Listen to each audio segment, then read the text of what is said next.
Un appello a collaborare è quello che arriva dal responsabile della DIA di Agrigento, il vicequestore Roberto Cilona. Il nostro territorio è resio ad abbattere il muro dell'omertà. Spesso arrivano tantissime segnalazioni, ma sono anonime e non le possiamo considerare se non solo per fini informativi.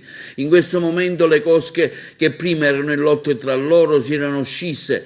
Tra le cosche mafiose e la scidda si stanno riappacificando, dovuto anche al difficile momento in cui stiamo attraversando per via del Covid, dove la crisi di liquidità spinge la malavita a essere sempre più presente nei vari settori economici e sociali e anche nei quartieri. Una sorta di pax mafiosa tra Cosa e Stidda si è caratterizzata durante la pandemia, insomma.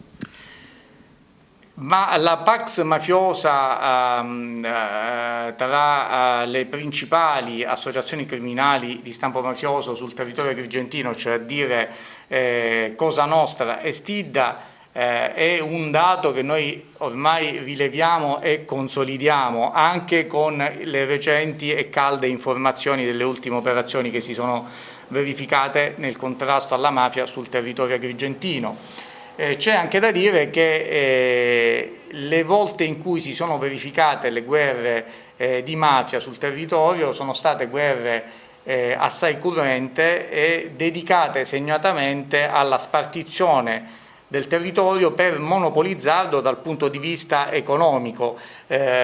Questo fatto oggi non c'è perché si preferisce arrivare a degli accordi dove comunque entrambe le consorterie mafiose riescano, spartendosi il territorio, ad esercitare su di esso un'influenza anche dal punto di vista economico. Un appello agli imprenditori, a chi vuole collaborare affinché si diano delle informazioni interessanti, no? Guardate, il territorio agrigentino è un territorio caratterizzato, ripeto, da una crisi imprenditoriale, però l'imprenditore deve avere il coraggio di denunciare. La denuncia in forma anonima è una denuncia che ha scarsissimo valore dal punto di vista investigativo. È bene che questo si sappia. Gli esposti anonimi hanno un valore minimo e ne pervengono molti.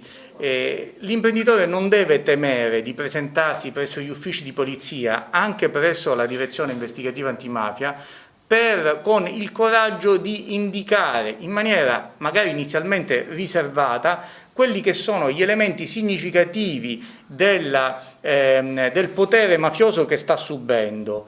Il resto è affar nostro e lo Stato, quando interviene in maniera severa e giusta.